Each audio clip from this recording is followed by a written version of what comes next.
বানে ধোৱা চৰাইদেউৰ পৰিৱেশ চাওক মই এতিয়া উপস্থিত আছোঁ চৰাইদেউ জিলাৰ যি চুমনি অঞ্চল আৰু চুমনি অঞ্চলৰ মই বানে ধুই থৈ যোৱা চুমনি অঞ্চলৰ পৰিৱেশ দেখুৱাইছোঁ এটা স্থানত উপস্থিত আছোঁ আৰু ইয়াৰ পৰিৱেশ চাওক আচলতে এনেদৰে টচ নচ কৰি গ'ল প্ৰতিটো বাসগৃহৰ বিভিন্ন আচবাব আৰু মই এটা অগতানুগতিক দৃশ্য দেখুৱাবলৈ ভিডিঅ' অনুৰোধ জনাইছোঁ এয়া হৈছে ৰাজপথত আচলতে তেওঁলোকে হাজাৰ হাজাৰ কিতাপ মেলি থৈছে কাৰণ বানে আচলতে টচ নচ কৰি গ'ল তেওঁলোকৰ বাসগৃহ তাৰপিছত তেওঁলোকৰ মৰমৰ কিতাপখিনি এইগৰাকী ছাত্ৰীয়ে মৰমৰ কিতাপখিনি এনেদৰে ৰাজপথত মেলি থৈছে শুকুৱাবৰ বাবে যথেষ্ট আচলতে এক দুৰ্বিষহ জীৱন বুলি ক'ব লাগিব আমি এই দৃশ্য দেখুৱাইছোঁ আৰু মই ছাত্ৰীগৰাকীক অকণমান আগুৱাই আহিবলৈ অনুৰোধ জনাইছোঁ প্ৰথমতে মই তোমাৰ নামটো জানিব বিচাৰিছোঁ মোৰ নামটো পৰি হাজৰিকা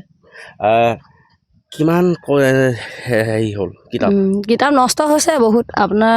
মানে সেইটো ধৰক এতিয়া মই পইচাই ক'ব নোৱাৰিম আৰু দেখিছে আপোনালোকে কিতাপ কিমান নষ্ট হৈছে কেনেদৰে কিতাপখিনি সংগ্ৰহ কৰিছিলা কিতাপ মই আপোনাৰ হেৰি মানে কি পঢ়া সমান্তৰালকৈ আপোনাৰ টিউশ্যনবিলাক কৰিছিলোঁ সেই টিউশ্যন কৰি ধৰক মই টিউশ্যনৰ পইচাই কিতাপেই লৈ আহোঁ মানে যিমান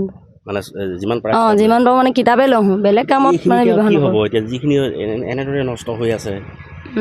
আপোনাৰ হেৰি কি বুলি কয় এইখিনিতো এতিয়া ধৰক মানে শুকুৱাব পৰা অৱস্থাত নাই যদিও মানে মই ৰ'দত দি দিছোঁ আৰু মানে কিতাপখিনিতো আপুনি এনেকৈ ধৰক পেলাই দিব নোৱাৰে মানে পঢ়াৰ উপযুক্ত এইখিনি কিতাপ মানে নহয় আৰু ধৰক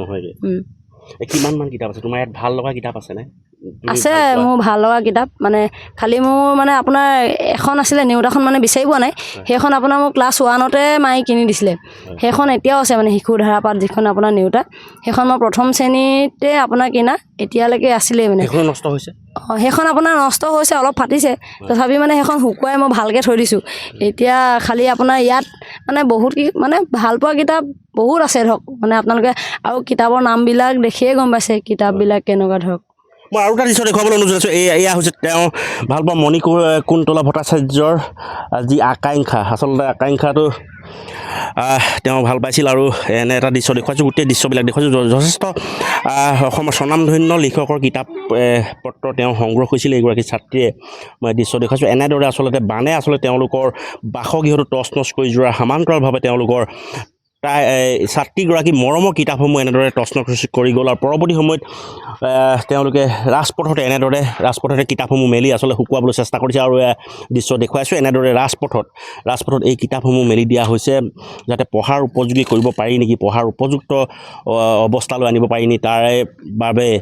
তাৰে পৰিপ্ৰেক্ষিতত তেওঁলোকে এনেদৰে কিতাপসমূহ এই ৰাজপথত মেলি দিছে আৰু এই ক্ষেত্ৰত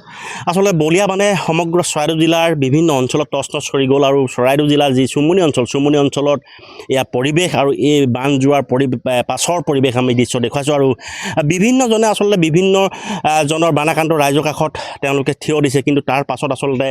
এইসকল বানাক্ৰান্তৰ যি হেৰুৱালে এই হেৰুৱাৰ যি মৰ্মবেদনা আচলতে কেনেদৰে পোষণ ঘটাব কেনেদৰে মৰ্মবেদনাক আচলতে উপলব্ধি কৰি এওঁলোকক সহায়ৰ হাত আগবঢ়াব নিশ্চয় পৰৱৰ্তী দিনসমূহতে লক্ষণীয় হৈ পৰিব হয়